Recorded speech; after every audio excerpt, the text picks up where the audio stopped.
hindi ko pinapansin ang Amerika sa administration ko. I never allowed any concession to them. Wala naman silang hiningi sa akin direkta because I know na alam nila na hindi talaga ako pabayang. For example, EDCA. It simply means the presence of foreign troops in our country. Alam mo, ang Amerika, kalaban nila ang China. So kailangan nila, bago makarating ang Amerika sa China, dadaan muna dito sa Pilipinas.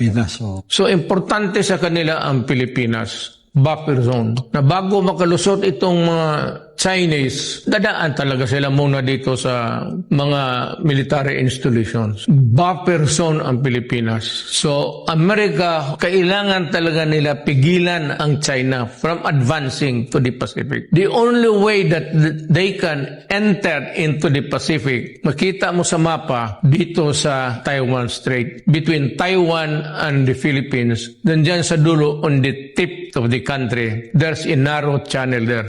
Ngayon, kung magkagera, fight muna tayo dito bago ka makalusot. Before you can ever even entertaining the idea of conquering the Marianas and Guam, patayan muna tayo dito sa Pilipinas.